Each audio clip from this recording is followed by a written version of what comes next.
Christmas Day.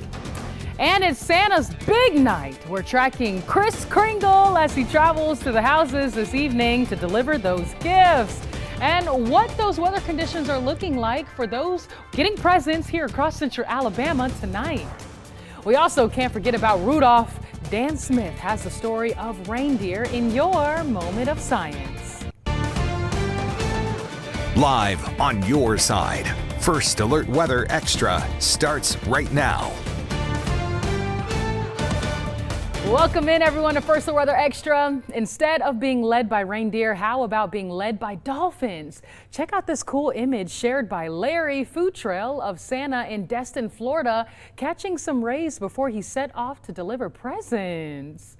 Oh, hey, that's kind of cool.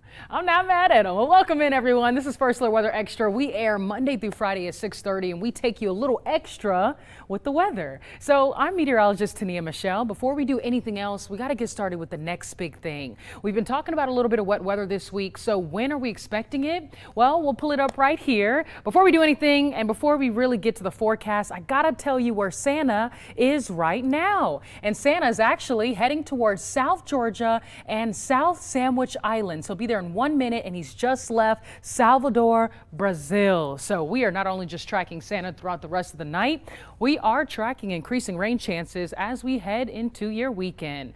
The good news is we're dry right now. Here's our First Alert AccuTrack satellite and radar. Temperatures in the 40s all across the area, maybe a few upper 30s out there. It's going to be a cold night, not a whole lot of cloud coverage out there, holding mostly clear, if not clear night skies. Good news is winds are light, so not a major wind chill factor, under 5 miles per hour generally from the east. But as we look at low temperatures over the next several days, they won't be very low. Our average is around 37. We'll be below average bringing in your Christmas morning, but we'll be above average beyond that. And the warmest days will be this weekend with overnight lows in the mid to upper 50s Saturday and Sunday. Next week trending a few degrees cooler. We're seeing temperatures in the 40s, but still not that cold out there. Above freezing is one thing for sure. But you know what happens when we warm up? Well, that means that winds are out of the south. That's that warm, moist air coming in from the Gulf, and that brings us moisture, meaning rain. So we're going to see higher rain chances for your weekend, Saturday and Sunday, as our next big thing, holding a 70% chance for scattered showers and even thunderstorms Saturday, and that'll carry into your Sunday. We'll catch some breaks, though, Thursday and Friday, so not a washout by any means. More isolated to widely scattered showers over the next 72 hours or so, but the weekend, you'll definitely want to have that rain jacket and umbrella on hand. Here's a quick look at those weather headlines. Number one, we have a dry, cold night tonight. We are looking sunny for your Christmas Day. That's good news for those of you who have kiddos with some outdoor fun toys like bikes and scooters and trampolines. They'll have time to play with them, but for the weekend, they might want to put them away. So make sure they get some time in to play with them on Wednesday, because we will see rain and thunderstorms very likely heading into your Saturday and your Sunday. So that's a quick look at those weather headlines. We'll have a look at that 7-day forecast in just a bit. But Santa Claus is coming to town, and you can track his journey. We just did. NORAD Santa Tracker is up and running, but Fox's Rebecca Castor has more on this beloved decades-long tradition. No, that's not a drone NORAD's watching. For the 69th year, the North American Aerospace Defense Command is tracking Santa's sleigh. Santa just left Kyrgyzstan. It's a tradition that started by accident. In 1955, a department store misprinted a phone number in a newspaper ad for kids to call Santa. Instead, it was the number for the Continental Air Defense Command, NORAD's predecessor.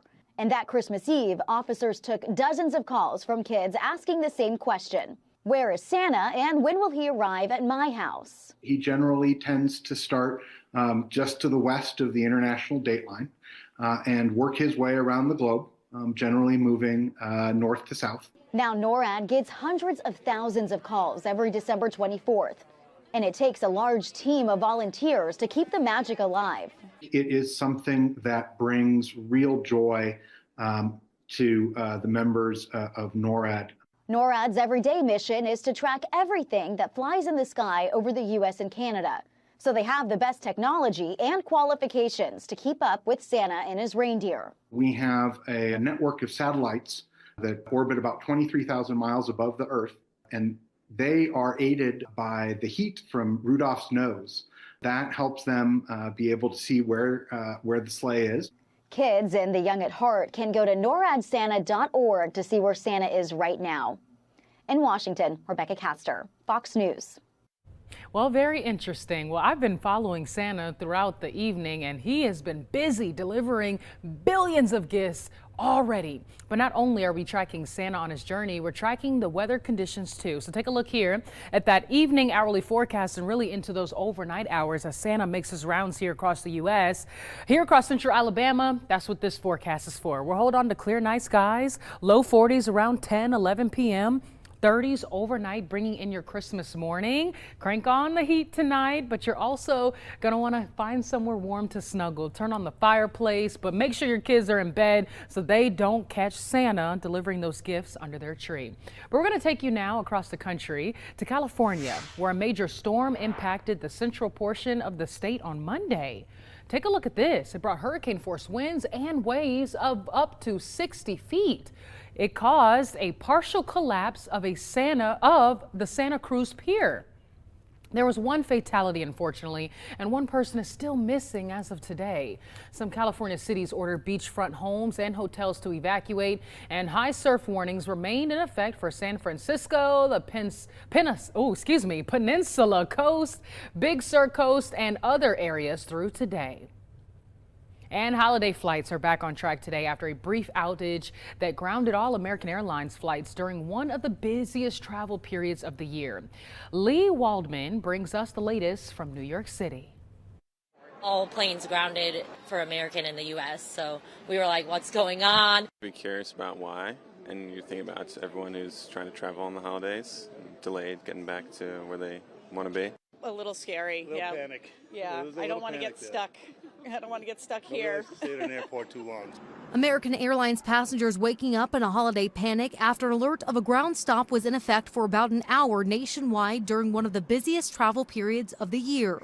The company said a vendor technology issue was responsible for delaying all of its flights in the United States and resumed boarding flights again around 8 a.m. Eastern. This was software that is crucial to the operation of an airline. It's the software that the dispatchers use to measure the weight and balance. The outage came on a day when the airline is scheduled to have more than 3,300 domestic flights, according to aviation analytics firm Cirium.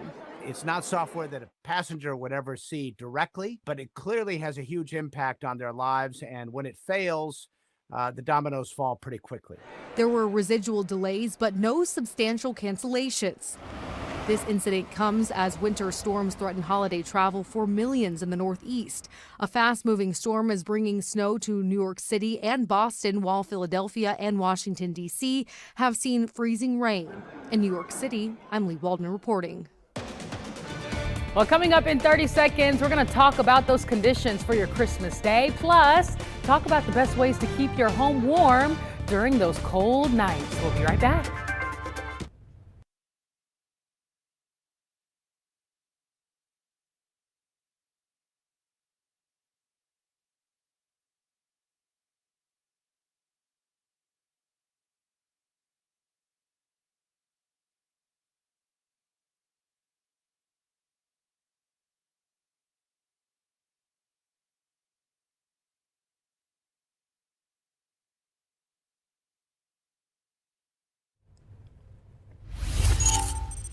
Well, guys, tonight there is still some ways to have some fun. Did you know that the Magic of Lights is still going on tonight? So here's a quick look at that evening hourly forecast if you are heading out, not tomorrow, but tonight. This is our Magic of Lights forecast tonight at Alabama Adventure out in Bessemer. 6 p.m. temperatures staying in the 40s, low 40s though by 8 to 9 p.m. So make sure you have that sweater and that jacket. Clear night skies, but no rain tonight. The one thing I want to remind you though is that we still need rain. Here's a quick look at that drought monitor. Still seeing very, very dry conditions across much of central Alabama, even some severe droughts south and west central Alabama counties from Sumter all the way to Perry County. Abnormally dry conditions for most of the area with some moderate drought in parts of Clay, Talladega, Chilton, Coosa, Green, Hale, Perry, up towards Marion and in Winston County. So either way, the story is we need the wet weather and we'll see rain and thunderstorms for most of the area by this weekend. More on that 7-day forecast in just a bit.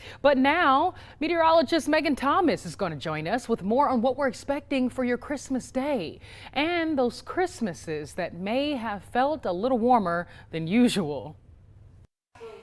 As we head into Christmas Day, it is going to be unseasonably warm. Temperatures going to be topping out in the mid and upper 50s. So it got me thinking, what was the warmest Christmas day on record here in Alabama? Birmingham saw 78 degrees in 2016. Tuscaloosa got to 80 on Christmas Day in 2016. And Anniston, you actually saw 78 degrees in 2015. So I said, well, what happened to 2016 on Christmas Day?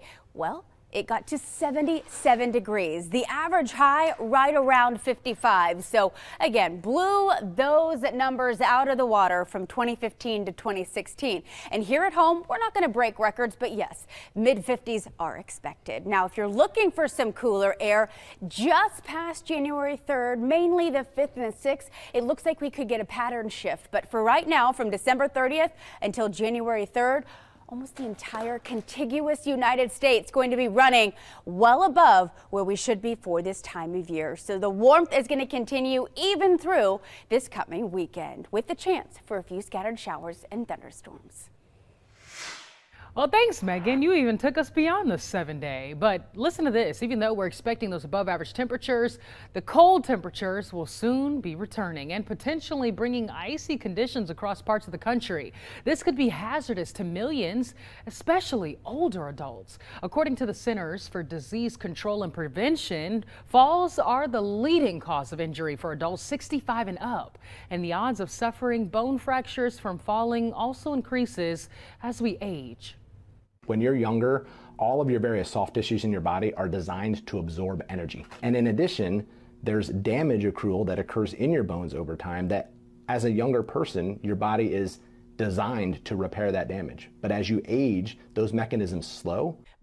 And health experts are saying that there's plenty of methods to screen for bone health that can reveal any issues, and if any, but help you also prevent those injuries, starting by minimizing risks such as not walking outside when it's icy or moving large objects on your own. Now to turning on the heat during those colder temperature nights, right? We're on your side asking Alabama Power about ways to keep your home warm without busting your budget. Your Tuscaloosa reporter Brian Henry has our story. The goal is to save money and be comfortable at the same time. Danielle Kimbrough of Alabama Power says that is very possible when you keep this number in mind, 68 on the thermostat. We suggest that it stay on 68 during this time of year. That's going to save you a good bit of energy. And there's more. Kimbrough also recommends running your dishwasher, washing machine, and dryer at night, but not necessarily at the same time. Those things are much better when you can run them at night and non-peak times of day. So when we say peak times a day, it's the times of day where the energy usage is the most. And so whatever that may be for the customer, it might be that everybody's home during the day. And so that might be their peak time. And so you want to use the washers and dryers, dishwasher, those types of things when it is not a high use of energy. 68 may not be the ideal setting for you. Kimbrough says everybody's different and no two homes are alike in terms of insulation and structure. The key is to find out what works for you. Everybody's comfort level is different. So we try to tell our customers to put it where you're comfortable, but as low as you can keep it to keep you comfortable inside your home. Chilly days, cold nights, but you have the power to keep it comfy inside. Your reporter in Tuscaloosa, Brian Henry, WBRC 6 News, on your side. Well, still ahead on First the Weather Extra, we're going to talk about those rain chances heading into the weekend, plus bring you the extra on reindeer species. We'll be right back. You're watching First the Weather Extra. See you right here after the break.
Time for weather not every 6. You're watching Weather Extra. Here we are looking at that super 7-day forecast.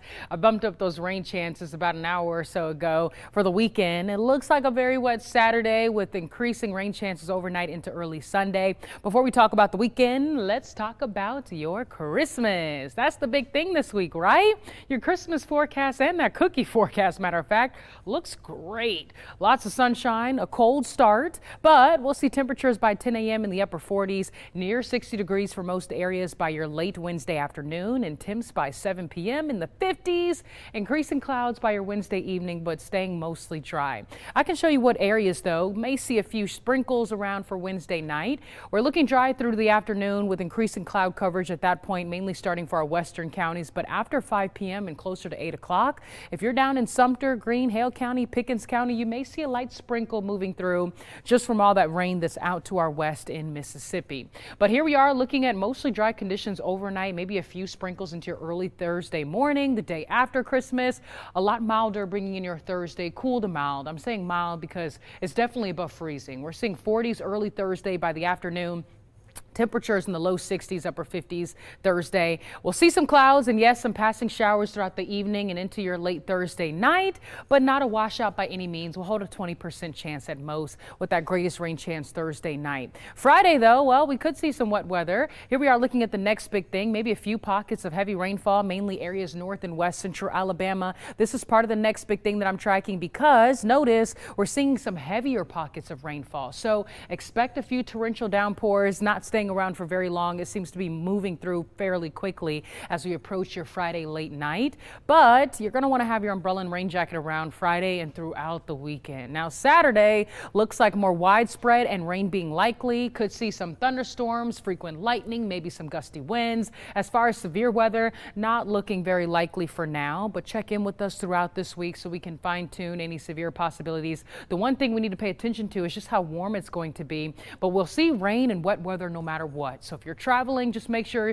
you check in for those forecast updates. It looks like rain will be around early Sunday, but it begins to exit as we approach the latter half of your Sunday. So areas to the west getting some breaks mid Sunday morning and then continuing further east throughout the day and into your late Sunday morning and afternoon. Most areas across central Alabama should be dry. Now, if you thought that was all the wet weather that we're seeing, you're wrong. It looks like we can see some rain around as we bring in next week, Monday night and into New Year's Eve, giving you that first alert. That's a full look at that super 7-day. But listen to this.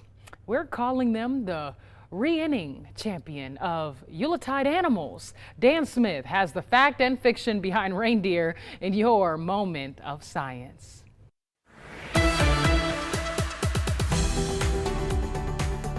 They're big, they're tough, and they've been a popular holiday feature for a couple of centuries now. This week, we're separating Christmas myth from year-round reality, all about reindeer.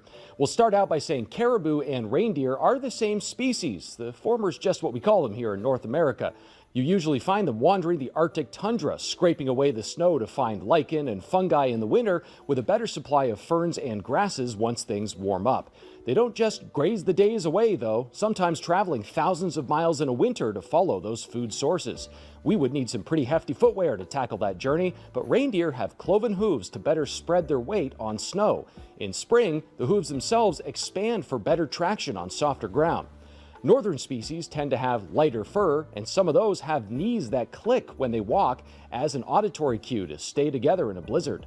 The fur itself is hollow, allowing for even better temperature regulation, similar to polar bears. Both males and females grow antlers, with the latter being shorter, but because the males usually shed theirs in late fall, you can infer that all of Santa's reindeer shown with antlers on Christmas Eve are female. Their first mention in print was only in 1821, with The Night Before Christmas coming out 2 years later, so I guess we can give Donner a pass. They're pretty social creatures, and they move in herds, numbering about 10 to 100 in the wintertime, but as much as 500,000 strong in the spring. When threatened, the herd can even run in a circle to help confound predators. Many northern cultures, like the Sami people, have been herding reindeer for generations, relying on them for food, clothing, and shelter. By the way, Rudolph may have had a shiny nose that you could even say glows if you ever saw it, but there's a hint of truth to that. The nose of many Arctic animals, including reindeer, have more blood flow to warm the air they breathe in, about 25% more capillaries than we have. That also means their noses theoretically turn more red, or at least pink, compared to ours in the bitter cold. The counterpoint is that they're the only deer species to have hair completely covering their nose, keeping Rudy as a one-hit wonder. The flying ability of reindeer requires further study. For this week's Moment of Science, I'm Dan Smith. Great story there. And that was raining, by the way. Your girl tired. But we'll be right back with a final check of your weather and a look at some of those weather photos. You're watching First Alert Weather Extra. I'm meteorologist Tania Michelle. See you in just a bit.